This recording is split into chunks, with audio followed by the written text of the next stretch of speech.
What's up, everyone? Aaron Negler here with Cheesehead TV, coming to you live on the YouTube channel on this Monday, a victory Monday, after the big win in the Big Apple. What a difference a year makes.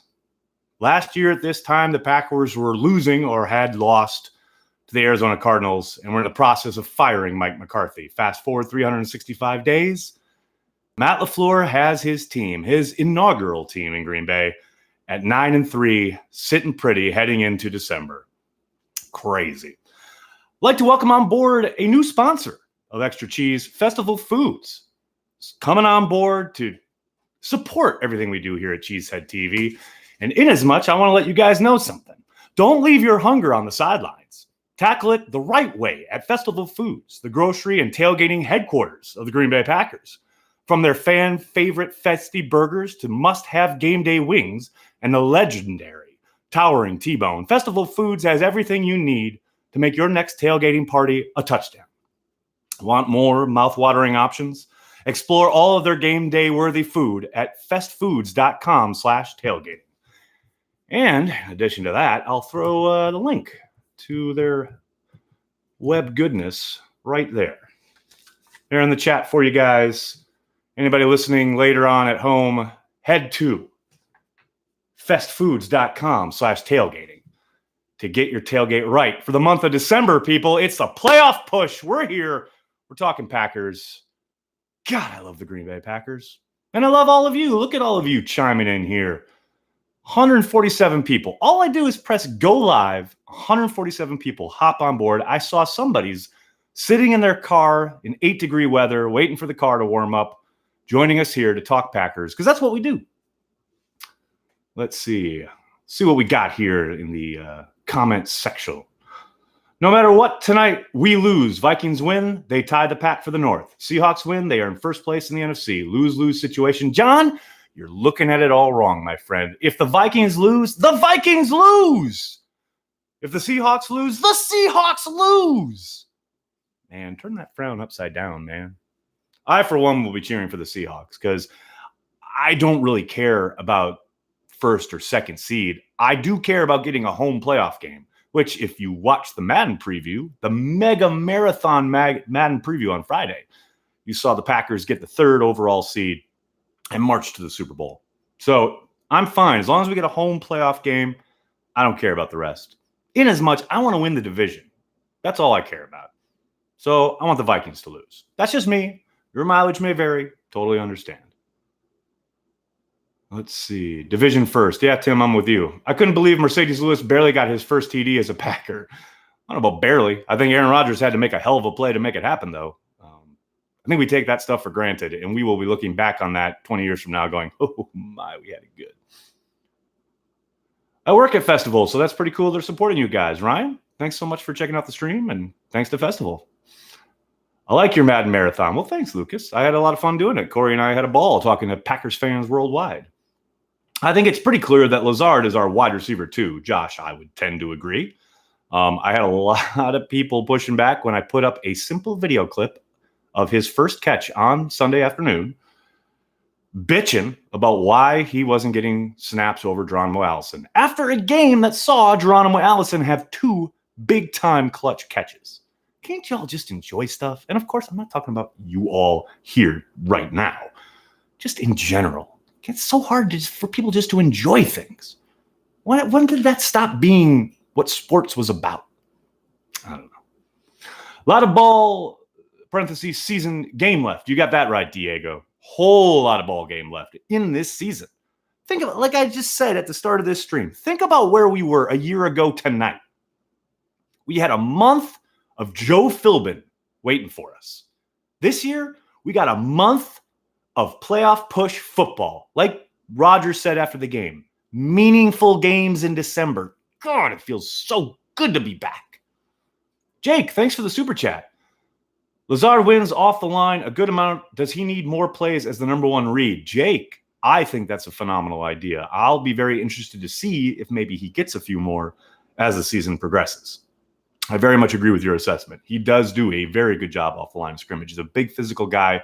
I think most corners are hesitant to get up on him and try and get physical because of that. But we'll see. I mean, there's a lot of mouths to feed here. You got Devontae Adams, you got Aaron Jones. Aaron Rodgers is going to look for his boy Jimmy Graham. So I hope they start to get Lazard more number one read options. Was the game plan meant to feature the passing game, or did we just adjust really well when we couldn't run well in this game? Dan, judging from what LaFleur and Rodgers both said post-game, along with the quotes that came out of the locker room, I think it's pretty clear the plan was to push the ball downfield. Now, was it designed to do it as much as they did? Because as you say, they were not able to run it at all. Only they will be able to tell you that, and I doubt they'd ever say so publicly. But they did come into this game wanting to push the ball down the field, and I think that makes sense given how porous that Giants secondary has been all season long. I think it's pretty similar to what the plan they had coming into that Raiders game. They knew they could throw the ball over that team, and they did so. I think for the most part, they did the job in fits and starts yesterday. I think some of that's down to the weather as well. I mean, it's going to be kind of up and down, herky jerky, so to speak, because of the wintry conditions. But for the most part, it does sound like that was the plan coming into the game. Can you see us resigning Big Dog? I can, as long as he keeps doing what he's doing. I don't see why not. I mean, is he limited in certain areas? Yeah, but he has been an absolute stud in the running game, and he's caught pretty much everything. I can't remember a drop all year. Now, obviously, he's not featured a whole lot in the passing game, but when he's called upon, all he does is produce. I'm fine with that. Oh, boy. Here we go. Oh, that's me. Let me see. I'm trying to see if there's some breaking news here. Because this is when the Packers usually do this stuff. Oh, yeah. Packers have released Tremon Smith. Can't say I'm surprised after that fumble yesterday. I mean, he did try and get something going in the return game, but, that fumble and trying to maybe make too much happen, I guess. Ismail, you are 1,000,000,000% incorrect. Rashawn Gary is incomplete as a player in the NFL. To call him a bust now is just ignorance. Sorry. I don't care who you're comparing him to in the NFL. They're not in this situation. Don't do it, man. Don't be ignorant. Was it a staple win or the Giants just not good? Oh, the Giants are very not good. I mean, you can only play the teams on your schedule. I see a lot of this today. Like, they should have blown them out. Well, they did. 31-13 is a blowout.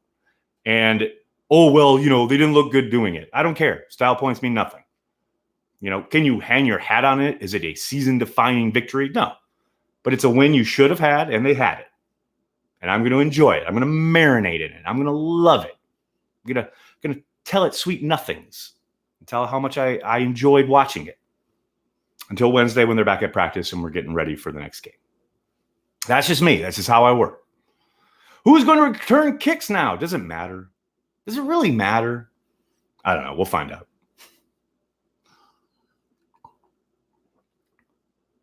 Nobody not named Polite is a bust in their first year. Yikes. That was the crime of Ty Montgomery trying to win the game going against the coach. Obviously Ty made a big mistake in that LA Rams game. But I don't think that's what got him cut. What got him cut was the press availability the next day at his locker. That's what got him cut. Or, I'm sorry, traded. Devontae didn't get good until year 3. Let's let MVS and company develop. Michael, stop making sense. This is the internet. This is a place for overreaction. Like saying Rashawn Gary is a bust. No, I completely agree. You are 1,000,000,000% correct. Has MVS struggled at times? No question. Would you hope he was a little bit further along? No doubt. But look, he's in his second year. He's being used sporadically. Let's let him play it out a little bit before we start declaring guys busts and throwing them to the side. As you point out, Devontae Adams had a very, very up and down second year until he exploded on the scene his third and fourth seasons. Last year, I was calling for Crosby's job. After this week's performance, dealing with the death in the family, I'm wondering how long he can keep kicking. I mean, look, I can't say enough. A lot has been said already about the job Mason Crosby did yesterday. Just incredible fortitude. We're lucky to have him. I'm so happy he's a Packer. And that's all I can say about it. He exemplifies Packer people, even though that's a bit of a PR thing and not a very real statement. The idea of Packer people, whatever you want to make it, Mason Crosby exemplifies the best of it. And that's all I can say. Trevor Davis had a fumble on the kickoff yesterday. Yes, Brandon. And he also was their go-to on fourth and got to have it and didn't get it. What did you think of Kevin King's play yesterday? I'm glad you brought that up, Sly. I thought he was up and down, struggled a bit, had a really good job reading on the interception. I understand why people want to attack him all the time. I get why it's frustrating. But if you actually look at the plays, now here's what blows my mind. He's actually in pretty good position on every single one of them. Sometimes it's a perfect throw. Sometimes it's bad positioning by him. There was one ball up the sideline with a play that actually got negated because of penalty where it completes. Daniel Jones just drops it in a bucket, and he looks back and gets himself a little bit out of position because he slows up. These are all correctable things in the elements, etc., blah, blah, blah. What blows my mind and what drives me nuts about fans' reactions to Kevin King is when they go, oh, he's terrible. Oh, he's so awful. No. He's a corner in the NFL who does get beat on occasion, but also does a good job covering on occasion and also makes plays and is your interception leader on this team. I just wish there was a bit more perspective rather than every single time King gives up a complete, oh, he's terrible. No, he's not terrible. Stop that. Pay Mason Crosby or Chicago will. That sounds like a threat. Flight be damned. I'm not going to miss extra cheese. Lucas, don't miss your flight, buddy. Although I hope you're not flying on the East Coast because there's some fierce weather out there. Demaryius Randall and King are very similar. It's an interesting statement. I would say I get that comparison. I think King's obviously a much better locker room guy. But if you're talking strictly on the field, I can see it. I think King's a tad better at corner overall. But as we know, Demaryius Randall had to switch to safety. Although he was a healthy scratch on Sunday, which is interesting. Zol, thank you for the super chat. Soft zone on fourth down. Thoughts? I have no thoughts. No thoughts. I have no thoughts about the zone here, people, other than to say zone is for cowards, as I told Corey during watch party yesterday. And Corey admonished me. I don't care. When you have that kind of talent on defense, play some man. Play bump and run. Get physical at the line of scrimmage. There's no thing worse on this earth than seeing fourth and whatever, or even third and whatever, say 3rd and 5, and you're playing zone at the 8-yard mark. Shoot that into the sun. If I see that one more time, I'm going to jump off a building. Driving me insane. Can't handle it. We signed Tyler Ervin, probably the new return man. Jake, thanks for the super chat and the information. That's what I get for going live before the Packers did anything. Oh, look. Oh, hey, look, there's a white supremacist trying to get something on the chat. He's amazing. Oh, you're so cute. I'm sorry your mother doesn't love you. It's okay, buddy. It's going to be all right. I can't remember last time we went for it on 4th and 10 up in the third quarter, and I love it. William, all gas, no fucking break, right? I mean, I loved it. I was nervous. I ain't going to lie, especially when Rodgers is backpedaling and there's a dude right at his knees, but man made one of the throws of the season to convert. Oh, and it was caught by Geronimo Allison, who everyone seems to hate. Interesting. Why were there paramedics there on Thanksgiving? It's only a story Corey Banke can tell if he chooses to tell it. But let me tell you, it was dramatic. Nags, why do you think Gary is behind Sackrell if he isn't a bust? Why are the Smiths never getting rest in the rotation? Because they're producing. And have you watched Z? When he gets hurt, he comes right back on. They can't keep him off the field. Why is everyone so? Why are you thirsting to call the kid a bust? Ask yourself that question. Look inward. Check yourself. Just give him some time, people. And actually, if you actually want to go back and look at the tape, the handful of snaps he did play yesterday before his ankle got hurt, which, by the way, he's been fighting through all year since that Raiders preseason game. No one wants to talk about that, much like Devontae, his second year having to fight through an ankle injury after that Monday Night Football game against the Chiefs. No one wants to talk about it, but he actually plays pretty damn well before he gets hurt. But you don't want to talk about that. You just want to talk about, oh, he's a bust. Relax. Stop. You paid all this money for the Smiths, and now you're like, why isn't this kid who's playing a brand new position getting on the field over them? What? Drives me nuts. Tim, that's a much harsher way of putting it, but yes.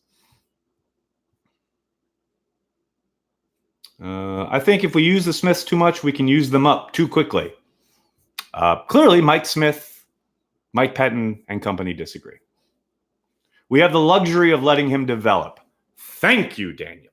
Like, only Packers fans could look at this magical, fantastic situation, a gift from the football gods, and go, oh, no, this sucks. Drives me nuts. Is Za'Darius the best free agent signing of the year?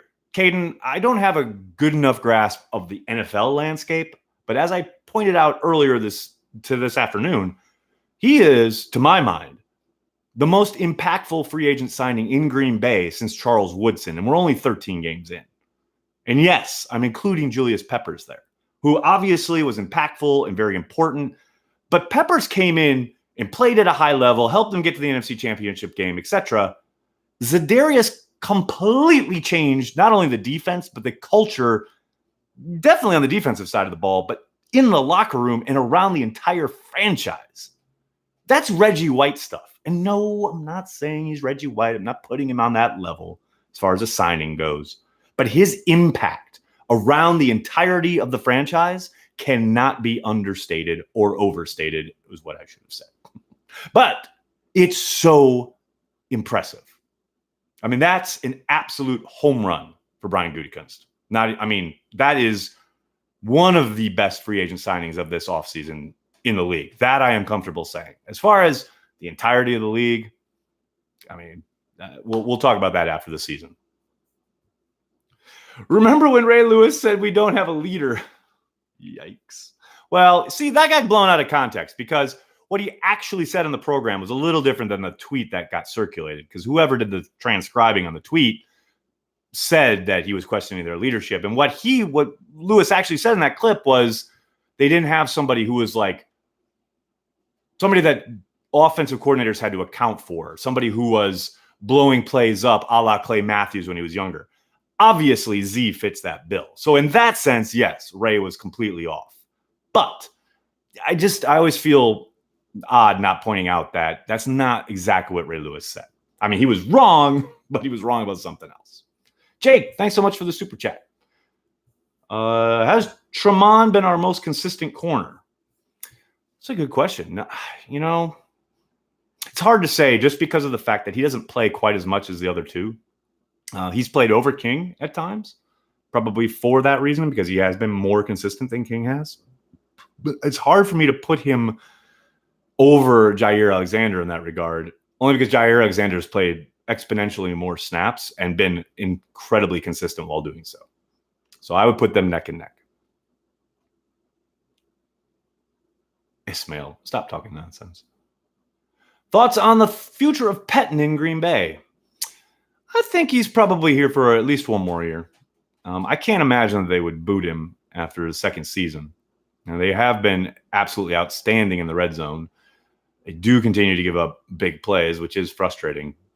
And after giving him such a kind of influx of talent on the defensive side of the ball this offseason, you do wonder if you wouldn't expect a few more 3-and-outs, a few more shortened drives, so to speak. But I'd be surprised if they pulled the plug after this season. But you never know. As I said last week, maybe Matt LaFleur goes to Gutekunst and Murphy and says, look, love Mike, love what he's doing, but I really like my own guy because by all accounts, this was, Pettin was a guy that was kind of strongly suggested that he keep. Now, he's going to say everything right publicly, and he has, about how, he is the defensive guru and he wanted very much to keep him, etc. Of course, he's going to say that publicly, but it wouldn't be surprising. I'm not saying it's going to happen, but it wouldn't be surprising if he wanted his own guy in there.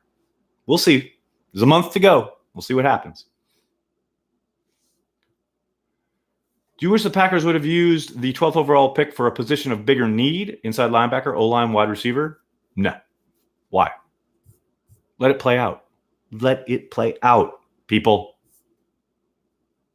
Picking for need is a really good way of making a bad pick.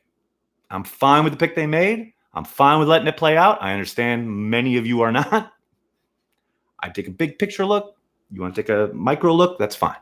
We just fan differently. And that's cool. Cheers to that.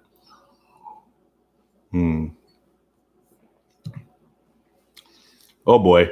This next game is important one. We can't give the Vikings any hope. Foot on the gas. I like that. We better kick ass this weekend, or my fiance, who is a Redskins fan, won't let me live it down. Ashton, I'm going to let the Packers know they have to win for Ashton, because God knows, can't have no Redskins fan giving you grief for basically the next, several years until they play them again? Can't have that. Matthew Jacobs, thanks for the super chat. Will new lineman be a starter? Possibly, eventually. I think I imagine you mean Valdir, who they picked up off of waivers from the Patriots. I think that's a long-term play more than anything else.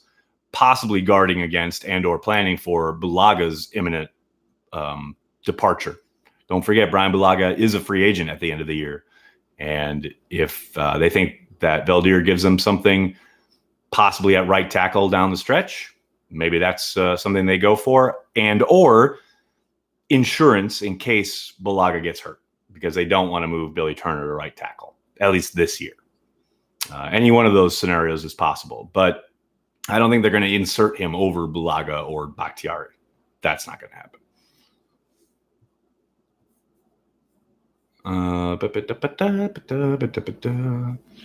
You think Anakin shows up in episode 9? No question. I will be absolutely shocked if Hayden Christensen isn't in Rise of Skywalker. Kevin King isn't bad. He has his ups and downs, but he's not the worst. CBS is one of the cornerbacks is one of the hardest positions. Joseph, I agree. For the most part, he gets unfairly maligned a lot of the time. Yes, he gives up plays. Some of that is because quarterbacks aren't going to go at Jair. They're going to go at Kevin, understandably. So do you wish you shut down some more of that so they wouldn't target him incessantly? Yeah, of course. But he's nowhere near as bad as Twitter would make you believe.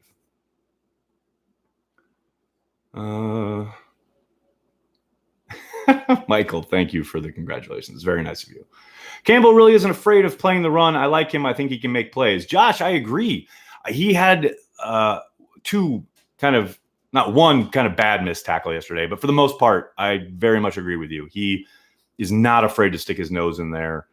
And he certainly helps them in that 3 safety look that Mike Patton seems to favor. I don't think there's any question. You like having him in there rather than this rotating group that was the case over the course of the last month or so prior to his activation from the PUP. Very much agree.